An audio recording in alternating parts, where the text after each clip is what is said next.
Neemias capítulo 6.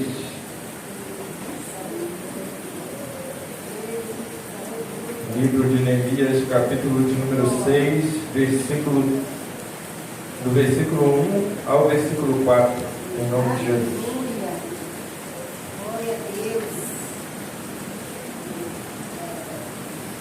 Neemias, capítulo de número 6, versículo 1 ao versículo 4. Os irmãos encontraram?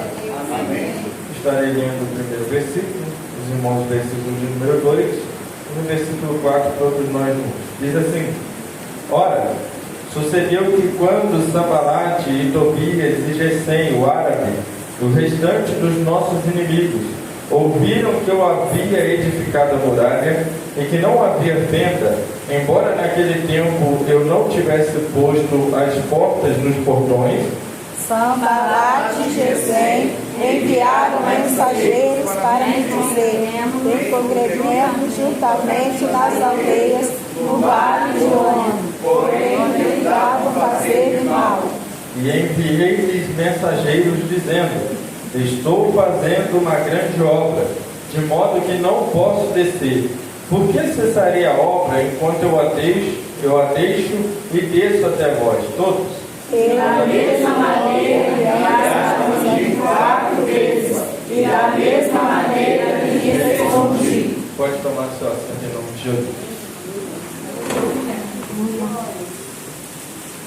Irmãos, falar sobre missões é um tema muito interessante, pertinente para os nossos dias, mas que de igual forma nós teríamos muitos personagens, muitos textos aqui a pensar. Mas de tantos personagens, assim como Jonas, assim como o texto da missão dos 12 ou dos 70 ou qualquer outro texto que seria de suma importância, não descarta também a importância do grande líder que foi Neemias. E pensar em missões não nos permite excluir a vida e a história desse homem de Deus. É interessante nós notarmos que dentro do primeiro, ou de uma primeira visão, de um primeiro contexto da Bíblia, da Torá, esses 2 livros eram considerados um único livro. E é interessante que quando nós olhamos o tema principal abordado em ambos os livros, fala da fidelidade de Deus em reconduzir o povo, em restaurar, em reedificar e em reconstruir o seu povo para si. É interessante que em Esdras nós vemos a restauração da cidade para o povo, mas em Neemias nós vemos a restauração do povo para Deus. E é interessante que quando nós olhamos, eu li uma frase muito interessante do Matthew Henry que diz que quando Deus tem uma obra a realizar, não lhe faltam instrumentos para fazê-la. E Neemias foi um instrumento de Deus para a sua época e se estende como exemplo por gerações e alcança a igreja do nosso século, do presente, com algumas lições interessantes. E é muito importante nós notarmos aqui, eu quero começar falando acerca do nome de Neemias. Porque o nome Neemias significa Jeová ou Senhor consola. Isso aqui me chamou a atenção porque Deus foi quem tramou, Deus foi quem permitiu e trouxe o cativeiro babilônico para o povo judeu. Qual é a causa do cativeiro? O pecado do povo. A Bíblia diz em 2 Crônicas que Deus enviava os seus profetas até mesmo madrugando, mas o povo não lhe dava mais ouvidos, até que a Bíblia diz e não houve mais remédio, porque Deus deu tempo para o arrependimento. Deus deu tempo para que o povo parasse de praticar as obras más, mas o povo insistiu no pecado. Mas o mesmo Deus que levantou Nabucodonosor, o mesmo Deus que trouxe a Babilônia, é o Deus que agora está trazendo conforto para o seu povo. A Bíblia diz que Deus usou Jeremias e disse: olha, 70 anos vocês serão cativos na Babilônia, mas depois disso vocês serão tragos novamente para este lugar. E o que o livro de Neemias nos ensina, corroborando com o livro de Esdras, que Deus foi fiel. Passaram 70 anos, mas Deus não deixou cair por terra a sua promessa. O que Ele prometeu, Ele agora está cumprindo. E quem Ele traz? Alguém que traz conforto. Aleluia. Agora observe isso aqui, porque Neemias foi um estadista que acompanhou a Esdras, ou prosseguiu com o trabalho de Esdras no restabelecimento do povo de Judá. Mas é interessante que o rei que estava na época de Neemias é Artaxerxes I, ou o Longânimo, ou Longânimos, ou Longímanos, perdão. E em 444, esse rei permitiu que Neemias fosse a Jerusalém. E é muito interessante notar isso aqui. Existiram 3 levas de cativo para a Babilônia, mas também existiram 3 levas de repatriados para Jerusalém. E agora nós vamos ver uma diferença da primeira leva para a última, que é que Neemias está indo. 90 anos ou mais de 90 anos se passaram. Então perceba, veio Zorobabel, veio Esdras e agora vem Neemias. Só que se você olhar, quando Neemias vem, pelo contexto histórico, o templo já estava reerguido. Ora, o que Deus queria? Que o povo tivesse novamente relacionamento com ele. Então já não estava de bom tamanho? Estava. O templo já estava levantado, o povo já estava habitando em casas, já estava se reestruturando a nação judaica. Porém, o que eu aprendo com Neemias vindo para reconstruir muros é que Deus se importa com a sua obra nos mínimos detalhes. Por quê? Porque já veio Zorobabel, já veio Esdras e levantou o templo, já edificou, já fez tudo o que tinha que fazer, mas a cidade estava desprotegida. Sabe o que é muros naquela época? Os muros representavam o mesmo que o poder bélico representa hoje para a China, para a Rússia e para outros lugares. Então quando eles olham e não tem muro, o inimigo pode entrar. Quando olham e tem muro, o inimigo pode fazer a ruaça que quiser. Mas Deus levanta Neemias para dizer: aqui o inimigo não entra mais, aqui ele não toca mais, aqui ele não tem poder mais, porque eu estou levantando Neemias para reedificar a minha obra. Glória a Deus. O que Neemias nos ensina é que a obra de Deus é completa. Deus não faz nada pelas metades. Deus não deixa nada para trás. O mesmo Deus que restaurou espiritualmente, Ele também está restaurando fisicamente, está restaurando politicamente. Agora preste atenção, porque o que me chama a atenção aqui é que eu vejo que antes do exílio, Israel tinha idioma, Israel tinha rei, Israel tinha sua própria língua, Israel tinha identidade, mas agora está tudo perdido. E quando Anani chega lá no palácio, lá em Suzã, Neemias quer saber como está o povo. E Neemias pergunta: como estão os nossos irmãos? E é interessante que eu olho para Neemias estava na comodidade.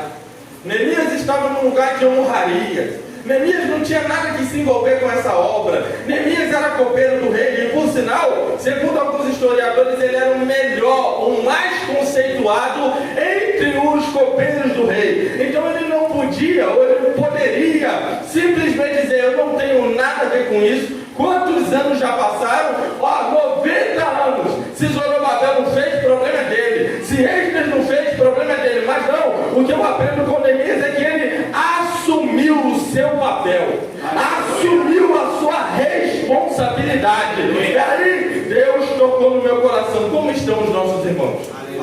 Como está a nossa cidade? Como está o nosso povo? E o que me chama a atenção é que a Bíblia diz que quando ele soube como estava o povo em Judá ou em Jerusalém, a Bíblia diz que ele chorou, orou e lamentou. Aqui eu aprendo uma coisa com Neemias. Qual? Ele não esperou ser nomeado para chorar pela obra. Aleluia. Ele não esperou ser nomeado para ele começar a lamentar e a pedir a Deus: Deus tem misericórdia do povo. Não, ele nem sabia que ia, mas de onde ele estava já estava dizendo: Deus tem misericórdia da nação. Deus tem misericórdia do seu povo. Eu não sei se vou ter cargo, Senhor, mas eu já estou orando por essa obra. Eu quero que essa obra dê certo. E sabe o que me chama a atenção? É que mesmo tendo cargo alto no palácio, ele não foi indiferente com o seu povo. A minha pergunta é: para que nós estamos desejando cargo? A Bíblia diz que quem deseja episcopado, excelente obra deseja. Mas para que nós queremos esse cargo? Aleluia. Outra coisa,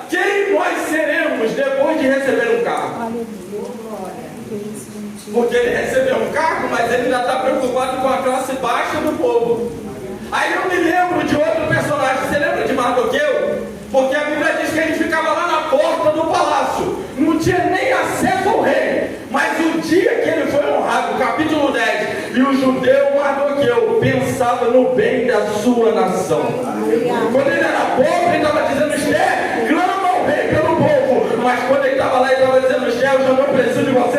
Eu me lembro do meu povo. Aleluia! E sabe o que isso me faz entender? Que nós, independente da situação, independente do cargo que ocupamos, temos que nos lembrar da situação da obra de Deus. Aleluia. Como ela está? Quem está fazendo? Alguém já está se movendo? Se não tem, eis-me aqui, Senhor, eu estou pronto para fazer a tua obra.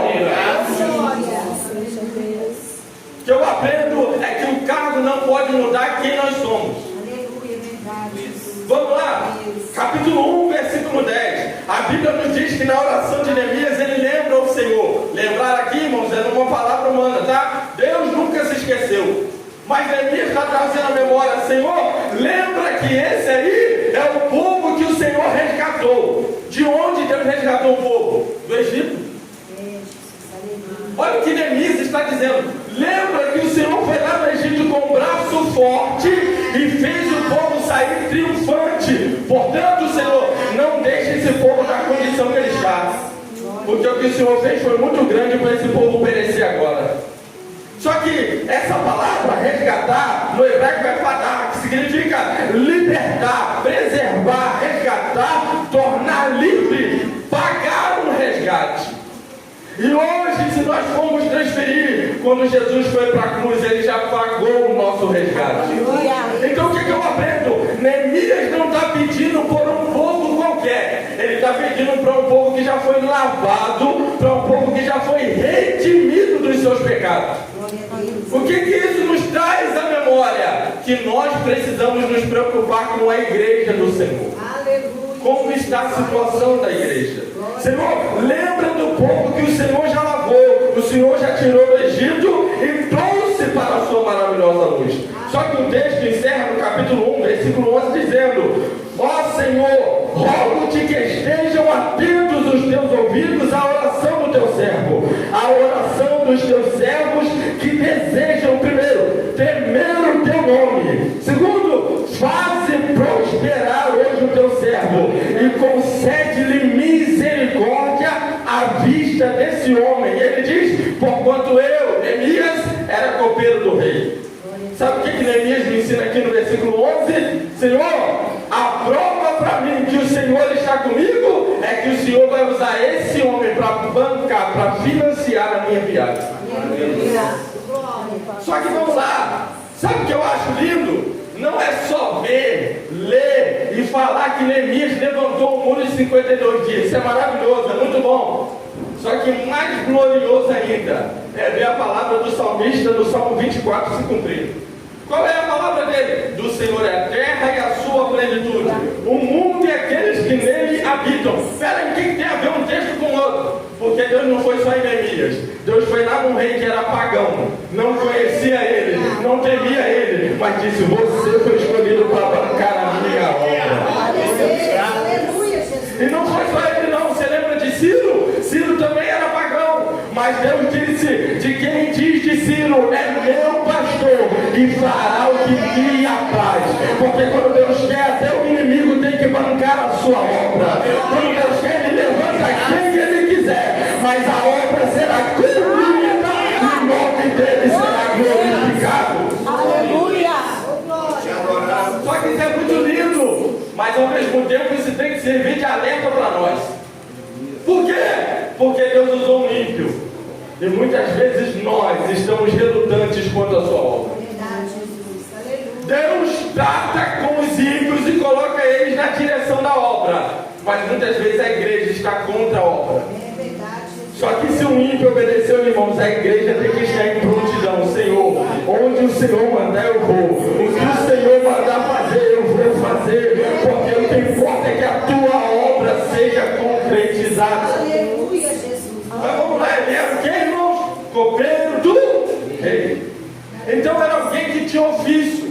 era alguém que era ativo, era alguém que não podia se ausentar por muito tempo. Aí você já começa a ver dificuldades de Neemias fazer a obra, porque era praticamente impossível que o rei abrisse mão dele, visto que ele era um de confiança do rei. Só que a Bíblia nos diz, irmãos, que ele foi servir ao rei. E quando ele está servindo ao rei, o rei observou no semblante e disse: eu estou vendo que o coração de Neemias está triste. Ele nunca me serviu como ele serviu hoje. Ele nunca entrou na minha presença como entrou hoje. E aqui Neemias já me ensina outra coisa: é que independente do que está passando no meu interior, o meu exterior precisa continuar dando serviço e alegria para quem está me bancando.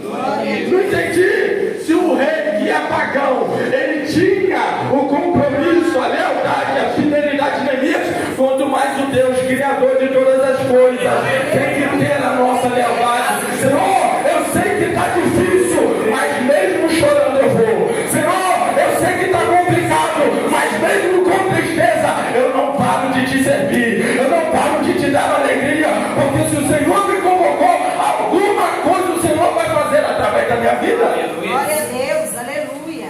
Peraí, então ele está triste, e a tristeza dele é visível. Não perceba que o rei olhou para ele, bateu os olhos e falou: Neemias está triste, porque eu conheço ele. Glória a Jesus, aleluia. Só que mesmo triste, ele não para de servir. Glória a Deus. Só que preste atenção, quando Neemias tem a oportunidade de falar, antes que ele fale ao rei, ele fala com Deus. Aleluia. Ele diz: Senhor, me dá uma orientação, me dá uma direção, o que eu preciso fazer? Aí a Bíblia diz que quando ele foi diante do rei para falar, ele disse: Senhor, rei, eu tenho uma proposta aí, eu preciso ir lá em Jerusalém. Eu sei que o povo já está meio restabelecido, mas eu tenho que ir lá para concluir uma obra. E a Bíblia diz que quando o rei foi ouvir Neemias, a proposta do rei é: pede-me, o que você precisa? Glória a Jesus, aleluia. O primeiro pedido de Neemias é interessante, é que Neemias, além de demonstrar disponibilidade para o trabalho e dizer eu quero ir, ele tem a oportunidade de pedir ao rei aquilo que ele precisa para a manutenção da obra. Ele diz: ó rei, eu preciso de cartas.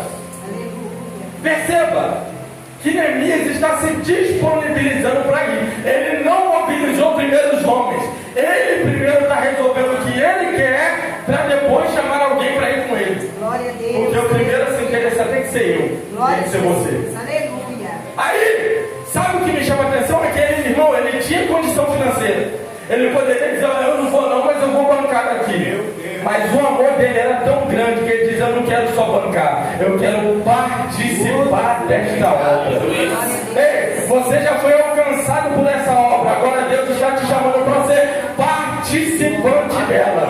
Não é só para ter nome nela, não é só para dizer eu aceitei Jesus nela, não. Deus quer fazer de você um Neemias, pode dizer: Senhor, eu estou pronto para ir na fase, eu estou pronto para fazer a tua obra. Aleluia. Porque Lucas 10:2 foi lido aqui e diz que a seara em verdade é grande, mas poucos são os ceifeiros. João capítulo 4, versículo 38, Jesus disse: eu vos enviei a ceifar onde vocês não trabalharam. Só que ambos os grupos tinham que trabalhar. Arregaçar as mãos e dizer: Senhor, eu estou pronto para a tua obra. Senhor, eu estou pronto para fazer aquilo que o Senhor chamou para eu fazer. Aí o texto nos diz que ele pediu: dá-me cartas.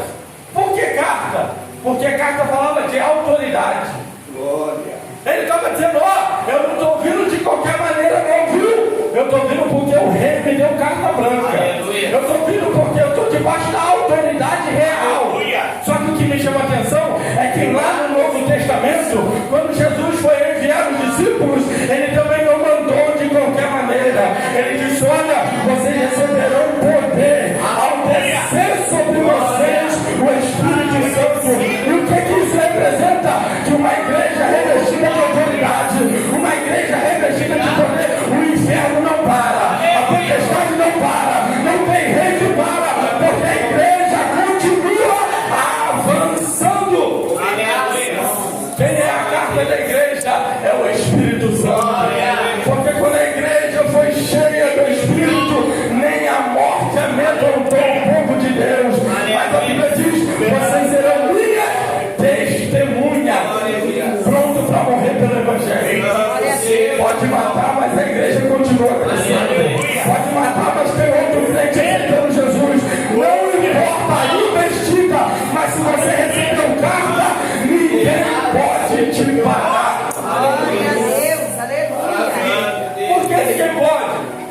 Timóteo 1,7.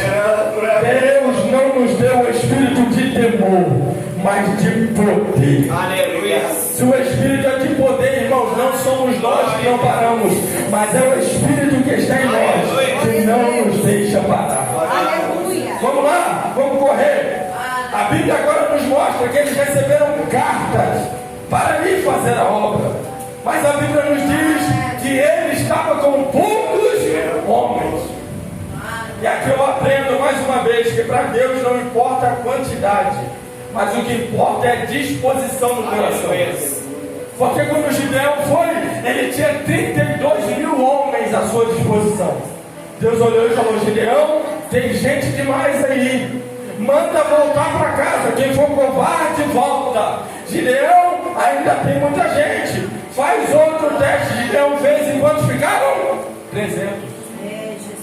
De 32.000, que já era pouco, ficou 300.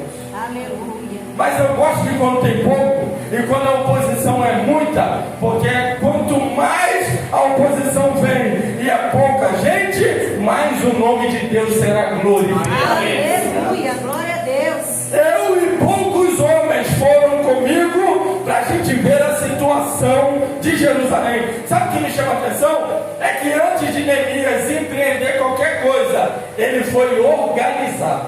Aleluia, Jesus. E a organização faz parte da obra missionária. Jesus, certa vez, em Lucas 14, disse: qual é o homem que quando vai construir uma torre, não se assenta primeiro para ver se ele tem condição de edificar? Verdade. Porque se ele parar no meio do caminho, alguém vai zombar e vai dizer: ah, ele não estava edificando? Por que parou? O plano foi frustrado. Mas Neemias, antes de começar a obra, ele começa a meditar: eu preciso disso, daquilo, preciso disso, preciso desse, daquele, desse. E no final, ninguém parou a obra. Aleluia, Jesus. Por quê? Porque a organização faz parte da obra missionária. E Neemias é um homem, um líder organizado. Mas vamos pular aqui para a gente já entrar no texto. No capítulo 6, depois de várias tentativas, depois de várias oposições, vem mais uma. Porque o inimigo, ele não desiste de primeira. Verdade. Ele tenta uma, tenta duas, tenta três. Se ele não te parou, ele vai continuar tentando. Verdade. E a Bíblia diz que agora, novamente, no capítulo 6, sucedeu que, quando Sanbalate, Tobias e Gesem e o restante dos nossos inimigos ouviram que eu havia edificado a muralha e que não havia fenda, aí a Bíblia diz: mandaram dizer: vem e reunamos-nos na planície de Ono. A primeira coisa que eu aprendo nesse versículo primeiro é que Sanbalate, Tobias e Gesem ouviram falar da obra. Sabe o que me chama a atenção? É que quem não está envolvido com a obra, quem não trabalha pela obra, tem muito tempo para ficar ouvindo conversa. Verdade, Jesus. Aleluia. Eles estão a obra toda tentando paralisar, ao invés de se envolver. Glória a Deus. Então a obra toda tentando atrapalhar, de qualquer maneira. Verdade, Senhor. Só que a Bíblia diz agora: ouviram. Por quê? Porque quem está desocupado tem tempo para dar para outros. Aleluia. Só que a resposta de Neemias foi: estou fazendo uma grande obra. Aleluia. Se você tem tempo para ouvir, eu não tenho tempo para te dar, porque eu estou ocupado demais fazendo aquilo que Deus me deu para fazer. Se você tem tempo para difamar, eu não tenho, porque eu estou ocupado demais fazendo aquilo que Deus me deu para fazer. Se você tem tempo de fofocar, eu não tenho, porque eu estou ocupado demais na obra que Deus me deu. Ei, se você é Neemias, você não vai parar por causa do que alguém está falando, porque você não tem tempo para dar. Mas se você é do grupo do inimigo, qualquer conversinha te para, qualquer conversinha te afasta.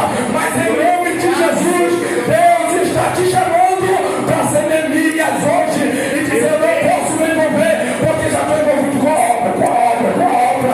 Em nome de Deus será glorificado. Aleluia. Glória a Deus. Glória, aleluia. Vamos lá, que eu vou fazer. Seja o teu nome. Porque ele diz no verso 2: reunamos-nos.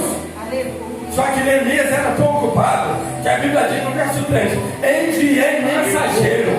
Eu não tenho tempo nem para responder. Vai lá, você responde por mim. Oh, glória. Porque eu tenho uma grande obra. E Neemias sabia da qualidade da sua obra. Agora o que me chama a atenção é que a proposta dele mudou.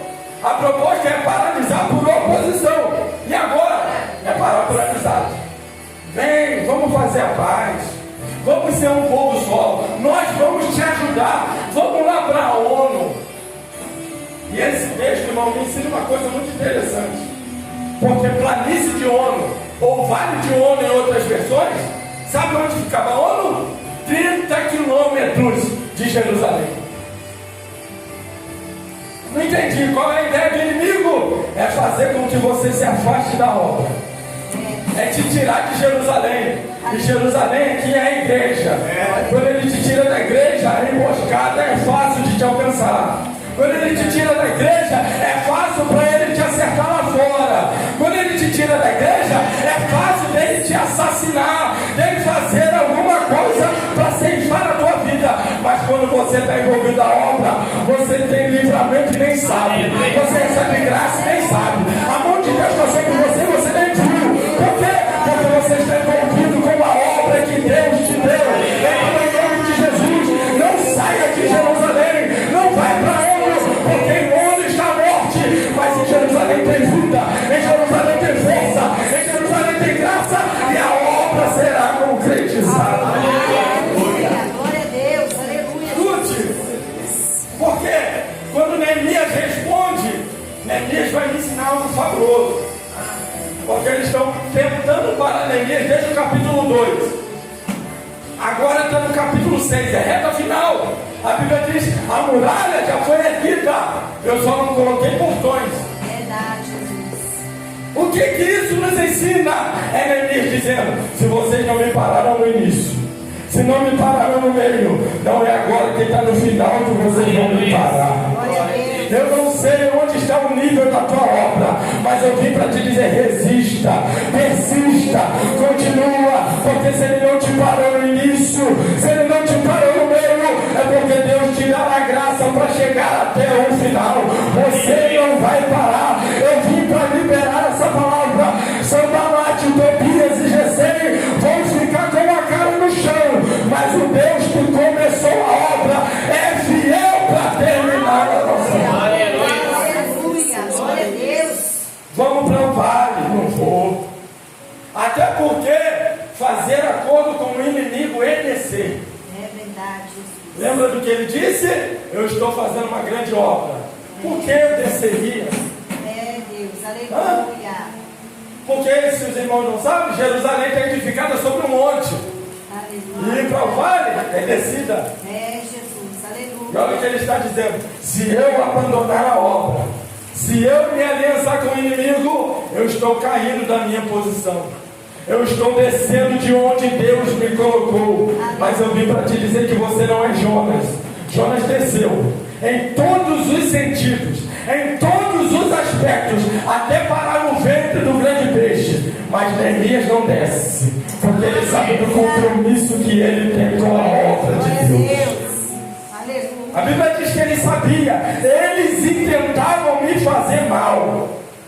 Sabe o que Neemias tem aqui? Uma coisa que nós não temos: discernimento. Aleluia, Jesus, glória a Deus. Tem muita gente aceitando convite porque não sabe onde o convite vai lhe levar. Meu Deus. Aleluia, Jesus. Mas Neemias sabia. Eu não sei se Deus usou um profeta, se Deus falou direto com ele. Não me pergunte. Mas ele sabia. Estão tentando te fazer mal.